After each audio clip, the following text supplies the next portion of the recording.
What's going on, guys? Supernova202 here. Welcome to today's video, where we're going to be doing something just a tad bit different than I'd normally be doing. Normally, I'd be doing a comic dub or a stream or even a speed art, something along those lines.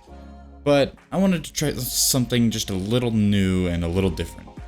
As many of you know, I watch a lot of anime, and recently I watched one that was released on Netflix a while ago called Beastars. Beastars, much like most anime, is based on a manga, which released back in September of 2016, I believe.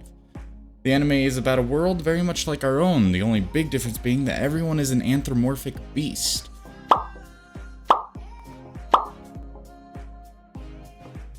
The world is separated at a social level between herbivores and carnivores, and the story focuses on just how wide that gap is through a teenage grey wolf. This grey wolf's name is Legoshi.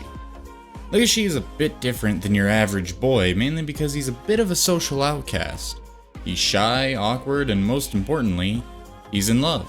But more on that in just one second. Legoshi plays an important role in the school drama club as one of the stage crew, who, if any of you know anything about theater work, the stage crew is pretty important. Legoshi's world starts to change though when he finds himself in just a little bit of a predicament with a rabbit girl named Haru. Whilst assigned a job by one of the top dogs in the school named Louis the Red Deer, Legoshi's instincts kick in, causing him to pounce on his prey, the rabbit. Luckily, due to a seriously convenient accident, no rabbits were killed. Shortly after the incident, Legoshi meets Haru yet again, only this time things get a little heated. It was here where Legoshi realizes he is in fact in love and must protect Haru at all costs. I won't spoil much more of the story, considering I could go on for probably about 2-3 hours if I really wanted to. I really do love this anime to death, but everything I hear is you have to read the manga. While I do want to read the manga, I was hoping to get some content out of it for you guys by reading it on the channel, which may still happen, but we'll see. So while I've been doing my research to see if I can dub the manga and upload it, I decided to read the first chapter just to know what I'm getting myself into. That is what this video is about. I want to compare the first episode of Beastars to the first chapter of the manga. There's a lot to cover, so let's just get right into it, shall we? So right off the bat, our stories start in a pretty similar scenario. Our stories start with Tem the alpaca running from some unknown assailant. You do find out who the assailant is later on in the manga, but I'm not going to spoil who that is. As Tem continues to flee, he starts monologuing and pleading with the attacker, who is supposedly his friend. Well, I guess it never says for sure that they were friends, but all the manga says is that they were in fact classmates. After some tussling and more monologuing, Tem finally gets devoured. The scene is pretty identical in both versions, other than the fact that the manga is so much more graphic. Like, Jesus! Look at all that blood! Dude straight up got stomped like a ketchup packet on a hardwood floor. Anyway, this is where the manga and the anime have a fairly large difference. In the anime, we begin the story with a few herbivore students talking about Tem's death, when they proceed to mention some stuff about the main character, Legoshi. In the manga, we're actually introduced to about 5 other characters, who you learn their names later, but I'll go ahead and name them out for you now. You see 5 carnivore students playing some kind of card game. What this card game is exactly, I'm not sure. If you know, go ahead and let me know in the comments. On the right side of this panel, you see a coyote named Durham. The next one down the line is Miguno. He's a spotted hyena. Next up is Voss, who is a fennec fox. Quick random fun fact about Voss that I learned on the wiki while I was researching for this video. Voss constantly tells Legoshi to, and I quote, "Go fuck yourself," as a sign of affection. If that ain't a real friendship, then I don't know what is. Anyway, back to the names. Next up, you have Callet, the English sheepdog. And finally, you have Jack, the golden Labrador. These canines are all roommates and they appear to be deciding who has to clean up some kind of huge mess. Whilst the carnivores are trying to decide who has to clean up the mess, an herbivore leaves the dorm. Jack tries to say hello to her, but she quickly ignores him and in fact tries to hurry away from the group. Honestly, what happened next kinda shocked me. After some questions and a little bit of nagging, the carnivore group hear about a rumor. The part that shocked me is that they kinda break the fourth wall, I think. It's a bit hard if someone is talking to the reader or if someone is just too lazy and didn't want to name another character. Someone confirms that the rumors are true. This means that the word of Tem's death is out there. Jack goes up and clarifies what's going on, only to be judged, and then it's confirmed that Legacy is also a roommate of those canines. The bickering goes on for a few more panels, all talking about who Legacy is and that he's a Grey Wolf, which is apparently a feared species because of their strength. The perspective zooms out, only for you to see that Legacy has been watching the whole time. There's a little bit of a time jump where you are now brought to the drama hall. The delivery of the information is a little bit different between the manga and anime, but in the end you learn that the drama club has a performance in about 2 weeks. Here's where things start to change a little bit again between the manga and anime. The primary character of attention at this moment in time in the anime is Else, the Angora goat. Else notices Legacy staring at her as she was talking to her friends.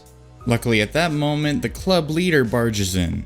He notices that the club is split into 2 groups. Can you guess what these 2 groups consist of? That's right, herbivores and carnivores, each side eyeing down the other. The manga isn't too different at this scene other than the fact that Else is not the main character of attention here. It appears that the entire room is focused on.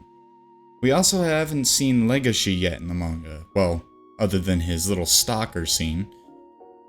Soon, in both manga and anime, the 2 groups start bickering, and that's where the show seems to divert yet again. In the show, the bickering goes on until after Else leaves the club. In the manga, the arguing is broken up by a light shutting off. There's a small panic before an unknown voice apologizes, saying, sorry, the lighting panel malfunctioned. The lights come back on, where we find that the unknown voice is Legacy up above everyone in the rafters. He insists that they go back to their business, but a tiger, who later on you learn is named Bill, reveals that Legacy knew Tem. After Bill insists that Legacy shares what he knows, Legacy starts to monologue as he crawls down the ladder as creepily as possible. I mean, look at this. Who do you know who just casually crawls down a ladder face first? Let me just say though, he must have some crazy strong forearms. But I digress. Legacy continues with his monologue about how Tem probably had regrets and how everyone else probably would if they died an untimely death like his. He then casually smashes some walnuts with nothing but his bare hands. Okay, seriously, how strong is this guy? Crawling down ladders like a toddler crawls on the floor and breaking shelled nuts like a toddler smashing Play-Doh? Like, have you ever just taken a walnut and tried to crack that open with your bare hands? It's doable, but it takes some work. He took like 3 of them and just done. I'm off topic again, where were we? Oh yeah, Legacy then singles Else out, asking her how she feels about Tem's death. Now that Else is back in the picture, we're almost back on track with the anime. Else admits that she barely knew Tem, but she was still sad that he was now dead. Else gets a bit freaked out because Legacy starts staring at her. Again, we're starting to get back on track with the anime. Legacy finally leaves with some of the other members, going to the locker room. He grabs something from a locker and then quickly tries to take off, but is stopped by Bill. Bill reveals that Legacy was not in his own locker, but was in Tem's locker instead, and that starts to spark up some questions. Legacy quickly diffuses the situation by claiming that he was just recovering a book he had loaned Tem before he died. The club president then gives Legacy a stern talking to about how suspicious that looked, but Legacy just blows it off and leaves. Luckily, Legacy was now away, and he looks up at the full moon and starts talking to himself. He mentions that Tem had some unfinished business and vows that he will take care of it for him. At last, we're finally back on track with the anime. In both versions of the story, we're finally back to Else, who is now walking outside her dorm building talking to her friend about how eerie Legacy was being in the drama building. Her friend basically tells her that she's being dramatic before they finally split apart. And just like that, suddenly the stories are splitting paths again. I'll be honest, but good lord, I don't think I've seen an anime that was so different from the manga yet accomplishes the same goal. To the manga, we find out that Else is a bit of a dunce and somehow managed to forget her watch in the drama building. She goes into the building, leaving the lights off only to be caught by Legacy using a spotlight. He admits that he was stalking her because he needed to be alone with her. Alright man, I love you Legacy, but that is some creepy stuff right there. And it doesn't end there either. Oh no, he starts going on about how the spotlight he was using was modified for Tem's big scene in the play and other crap like that. She yells at him to leave her alone and that just makes him jump, yes, jump from the rafters. He starts trying to calm her down, but it isn't doing a very good job. After a few minutes of Legacy being a creepy mother effer, Else pulls a freaking pair of scissors on him. Like, I get it's Japan and all, and they live in the world where half the population could eat the other half at any moment, but good lord, this goat just pulled a knife on a wolf. Else proceeds to show her thought process, thinking that Legacy was the one who ate Tem. Legacy wastes no time going up to the goat and snatching the pair of scissors right from her hands, dropping an envelope in the process.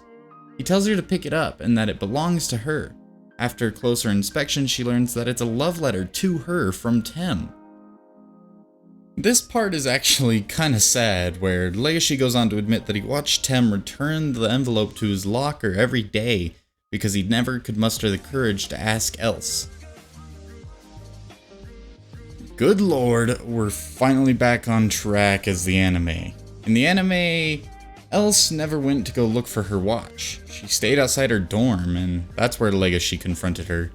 But now the stories are aligned.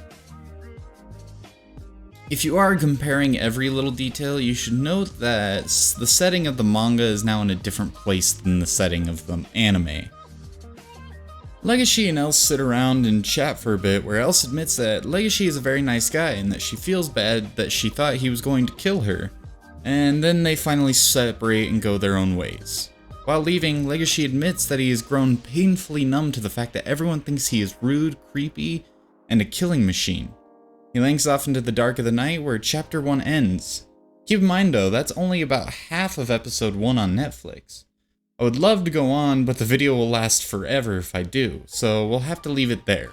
I really do love this anime beyond belief, and I have no hesitation when I say that it is my all-time favorite anime.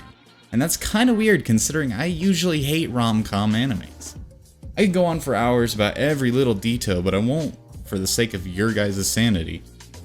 I love the music, animation, and most of all, the character development.